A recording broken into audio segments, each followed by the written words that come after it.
对，你会很累的时候持咒的时候还会大舌头对，会乱捏粘在一起，自己都觉得哎呦怎么可以怎么可以把这些东西明明每天都在念的东西，对，怎么累成嘴巴都已经就是自己嘴巴都控制不了。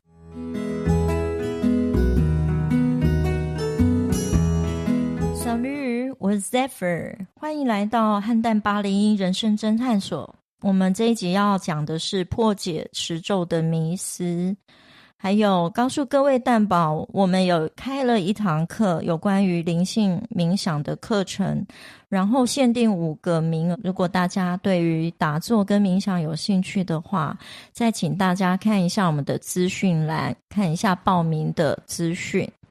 金桃姨，你平常会持咒念经吗？会啊。那你曾经有因为持咒念经而感到不太舒服吗？例如好像感觉越念越觉得好像有被什么干扰一样。我其实很胆小，所以我刚开始持咒念经的时候，我完全不敢在家做。我不太确定，是我有听说过说什么会有很多无形啊，或者是对你那什么冤亲债主这样会受干扰。所以我那时候其实我想持咒的时候，我会特别到佛堂去。所以我不太确定我的能力的时候，我其实都是在佛堂做，也顺便就是那个环境可以让我觉得比较舒服这样。对，我跟你说过我有一个经验其实蛮可怕的。因为我之前有一个跟鬼月有关系吗？是没有。okay. 但是跟鬼月的经历其实差不多。okay, 好。因为我之前的一个工作性质，它其实是公司比较在山里面，然后也是一个附近就是比较没有什么民家，然后晚上的时候那边也没什么路灯。阳明山吗？在那个瑞芳山上呢。哇哦，比阳明山更进阶。对，然后重点是因为那个时候其实是为了想要祈求一些事情啦，所以我那时候就是特别迷恋的叫做地藏经。对，然后我那时候会觉得说我晚上就是当我下班以后回去，我就想说趁晚上精神还好的时候就开始念经持咒这样子。那我其实那时候不太懂得你刚刚说的那种感觉是什么。然后我就是在晚上大概11点多的时候就很大声的在我的工作的那个宿舍里面很大声的持咒。对，然后我后来大概过了大概拿大声公请大家来领的概念。对，可是我不知道。然后大概过了大概是3-4天之后，突然有一天我在我一样也是同样那个时间非常大声的诵念这些经文的时候，就突然感觉我的头被撞了一下。然后很神奇我当下觉得我不知道发生什么事，可是隔天你不会觉得是地震还是什么？没有，我确认过了。所以我就觉得这是怎么好像头被推了一下这样。然后隔天醒来的时候我就发现我完全没有办法好好的站着。对，站没有办法站。对，因为我晕还是对，就是整个站起来是整个天旋地转，然后完全没有办法好好的，连站都没有办法站。我是会这样子不断的一直靠着墙壁，然后我想说可以不要再转了嘛。我本来以为是低血压，后来发现没有，我那一整天都这样，接着一整个礼拜我都这样。你没去看医生？我后来决定对，因为到第3天我决定去看医生。但是我看了所有的什么耳鼻喉科脑内神经科什么什么的，完全，而且做了各种检查，完全没事。那无形在咬你的头呢。对，然后我后来发现这样不对，我就去问一个同修，然后同修就跟我说他就问我说你当下持咒有没有帮你自己做防护？我就说什么叫防护？他就说因为你没有防护的时候，你就等同于你是在开一场演唱会，不售票的。对，然后他说你知道吗，当下那个在你的身边可能聚集不知道有多少个都是很开心的，因为他是在那个演唱会的第一排。对，然后我后来才发现原来持咒它其实是需要自我防护的。对，因为同修就说护卫经好，有一种叫护卫经，它是为了驱除一些不幸或危险，所以才会被念诵出来的。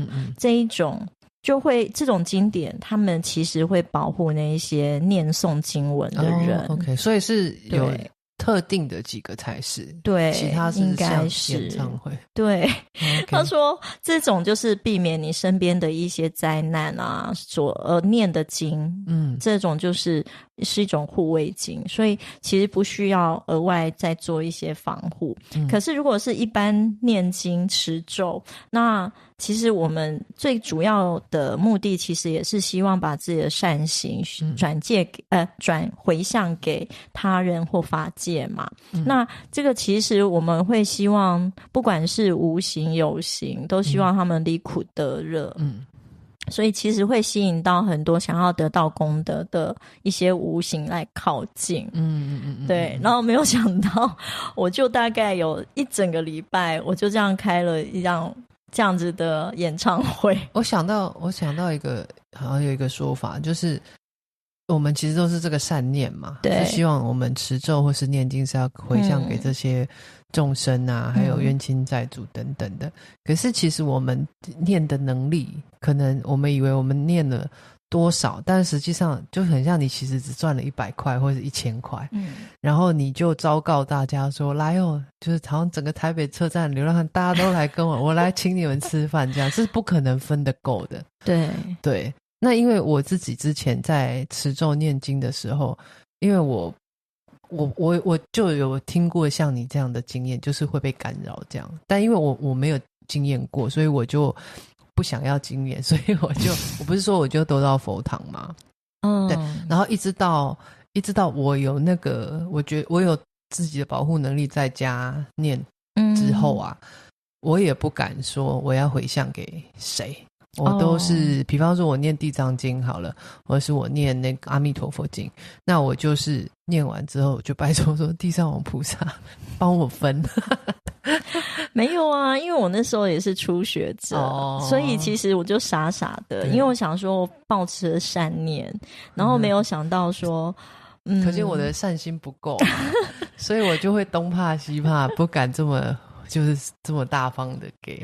对，可是我觉得其实在家里持咒或念经其实也是可以的。对，因为同修也是有说对，他们就会说我们其实如果你是在晚上，毕竟当然就比较容易可能招阴这样子，可是可以保护自己的方式就是你可能默持。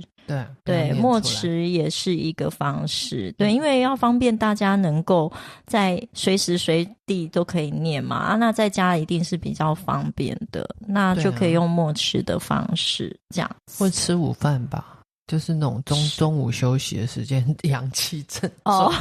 应该会好一点吧，就是有没有吃完饭，所以接下来的鬼月就是要注意这样子，会更容易有一堆人全部都会来一起开演唱会这样子。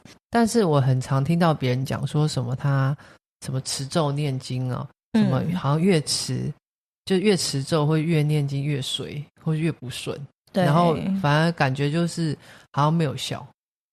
然后要不然就是觉得说非常的卡啊。我还看到有一个在网络上他有分享他的经验，他就是说他就是不念都没事，就一念他就会一直什么有小车祸啦，东西不见什么，就是那种很不顺的东西。像他还会再相信吗？然后他就说他就想办法撑过去，他还是很坚持，然后撑过去他就说后面就很顺这样子。对，因为我觉得有时候会觉得你持咒念经了一阵子还是不顺，有可能是因为本来就不顺可是通常都希望是会变好嘛。可是我觉得这有点应该是大众都会想要立即成果啊。对，而且你很多人有可能是本来就不顺，所以他才想要念经。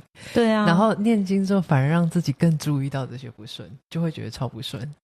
可实际上一直都在那儿，原本就已经小伤口了，对对对，结果那小伤只是擦伤啊，你没注意，以后就突然觉得它好烫，然后你后来开始注意身上，我要不能有疤，然后你就会开始说我怎么伤这么多？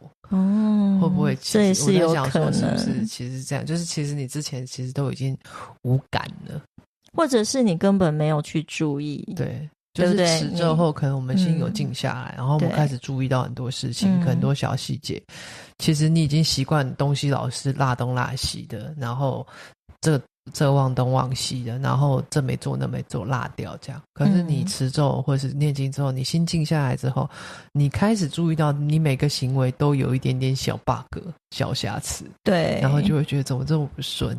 可是我觉得应该是本来就存在吧。对，只是你有没有在意它而已，就可能很多之前都没有注意过。对啊。那我觉得这个也有可能是因为大众都是想要立即的成效嘛，难免的啦。对啊，所以你看，就像有人想要中乐透，你不努力啊，你就会希望说，我就天天去拜拜，给3炷香，或是念念咒语啊，有没有就可以赢得全世界？那要不然就是可能过去的业力太重。对，因为我觉得像这种持咒，你当然如果是忍不住做了什么，比方造了口业啦，起了嗔心啊这样，那你自己有真的忏悔，你来做，当然效果我觉得是还不错这样子。对，可是不能变成是一种反正我用念经就好像是一种赎罪券的概念，就是反正我就这样做，我还是照着我自己想生气就想生气，想讲什么就讲什么，想伤人都是在无意中这样，然后每天这样念，当然不可能让你的生活中有多大变化。对啊，因为你把它当作反正我随便做，我再念个经就好了。好像感觉来赎罪的感觉。那起心动念就不一样。对啊，我觉得就是一个起心动念。对啊，而且你知道过去造的恶业说不定就像大海一样，对，这么的多，然后海水又是咸的，对不对？那你持咒念经就很像是一小杯清水把它倒入海里。对啊，对啊，再怎么样就是杯水车薪，你也没办法真完全掩盖说你之前的所有造的业。像我们不是如果去什么菜场，或者是有些年纪你会比较很常嘴里在念阿弥陀佛的那种，对啊，然后可是有时候看起来还是蛮刻薄，或者常常会讲出很刻薄的话。我以前常常会碰到，所以我对宗教有一点排斥，就觉得说这就为什么他们不是口口声声说自己信佛这样，可是行为跟各方面感觉上没有什么改变，没有让人觉得比较舒服啊。对，我有遇过。对啊，那难免我觉得到处都有这种人，但我后来发现或许持咒念经不是真的有办法让你变好人，至少让你不要坠入地狱里，因为让你停在这里，你至少会知道说我讲完会自己想说啊，我又讲了，提醒自己。对，你至少会有一个念头会知道说啊，我有讲，虽然我控制不住，可是你讲完自己难免会知道。所以比较不会像以前就是没有一个刹车点，就让你一直做，然后越来越严重这样子。因为有些人持咒或念经，就是把它当成一种仪式而已，他没有真正入心里面，然后就变一个肌肉反应。对啊，然后一样造口业啊，对啊，然后就跟人家说啊，我有在吃素的，我有在念经的。因为我觉得有的吃素吃成执着，吃成介入别人的生活，就就会让人觉得不舒服啦。对啊。因为我自己也吃素，可是我很介意，我很不喜欢造成别人困扰，然后我认为吃素是我自己的事。对，因为有些人认为吃素把它当成是一个高深那个叫高尚的行为，就是你们吃素吃出优越感。对，然后会认为说那其他吃荤的那一些人就是很肮脏啊，你不知悔改啊，一直在造恶啊，什么就是属于什么。对啊，就会有一种嫌弃别人或什么，这样又是另外一种分别心，对不对？对啊，但是其实就是你能够都希望你能够持咒念经这件事情，其实都一直是希望你能同时身口意都在这件事上面。我们持咒的时候，我们不是会坐着嘛，然后我们的身体是好好的坐着嘛，嘴巴好好的念着经，然后脑子里好好想着我们这部经的菩萨，身口意都在做这件事的时候，才会让这东西真的能够发挥一些效用。不然的话你就只是念而已，其实念什么都一样，你去念唐诗300首也一样，反正就把它念完就完。对对对，你就念也没有在念进心里，也没有懂意思的话，对对啊，意思是一样的。对，所以我觉得持咒只是一个仪式啦，因为它最重要的用意其实是在修自己的心。对，让我们其实能够开启内在的光明跟智慧，然后顺带清理内心的一些烦乱，让自己的内在状态变好，这样子。对，所以如果你的内在状态越好，你的持经的效果就会越有一个感觉。对啊，因为你其实持咒，你在做这件事情时候是越清明的嘛。对，然后你能够做得越踏实。对啊，才会就是说，比方说，不是有些人会说持咒什么赶着一天要念108次、10800次还是什么之类的。对啊，可是在那边赶这个念这个东西的时候，你每一句都念得乱七八糟，那还不如你搞不好念108次乱念，还不如你好好念8次。真的啊，我只说念1次，你说念8次。对，8次，你8次就是好好跟着字念，然后就身口意都在做这件事的。那持咒一定要达到规定的次数才有效吗？应该没有这样说吧，只是108次是属于一个圆满啦。对，但是没有好好念，你只是一样那种虚无的数字，执着在数字也一样是不圆满。对，所以整个圆满是你的身心还有你的各方面都认真在做这件事情，就已经是圆满。对，跟数字没有关系，我觉得。不然又是另外一个执着。对啊，因为你就是坚持要108次的几倍这样，可是你今天明明只剩半小时，那你就觉得说我今天一定要把它做。就念的搞不好你自己后面都乱念。对，然后甚至是你在边念的时候，你脑子在想我等一下要去煮什么，或是我等一下要去看哪一部，我等一下打给谁，我等一下记得传讯息给谁。你只是嘴巴在念而已，心没有专一。对，你的心还有你的脑子里的思绪依然是在你的惯性里面在跑。所以这东西并没有办法帮助你什么。对啊，所以有时候数字再多一点意义。有时候我如果太累的话，我会发现自己状况不好，也会觉得这样其实没什么效果。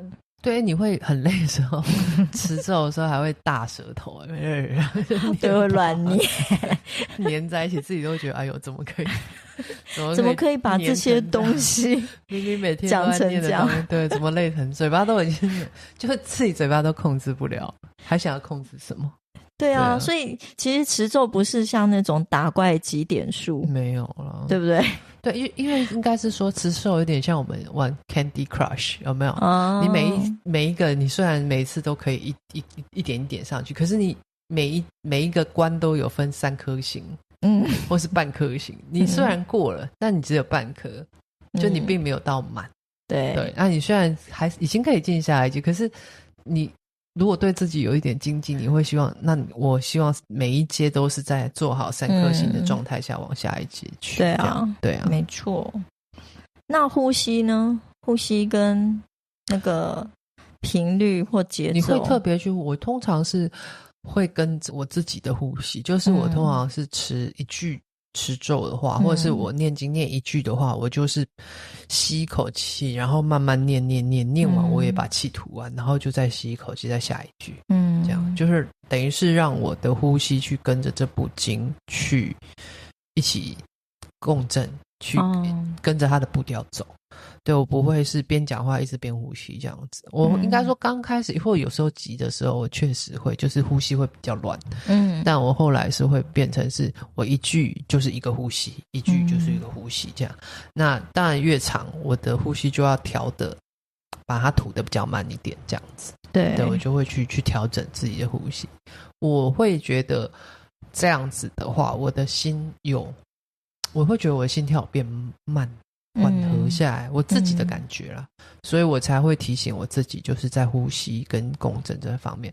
那因为像持咒那个那个音，它其实是有很好的共鸣，对你的身体里面，对，所以我每一个那个字我都会念得非常的确实，然后我会感受到那种在气在身体里气从出来之后，从头顶然后到我的脚底，然后再这样一圈跑，让它好像跑一次的感觉，它有那种感觉有被撞到一下的感觉，对，这个有点像敲钵的声音，对不对？差不多，同样的频率，就是你自己敲的概念，这样子，对啊，那还需要，如果说像你说的，如果要有效，不见得是一定要多少次数，可是如果是常常累积下来的，其实是比较重要的，对不对？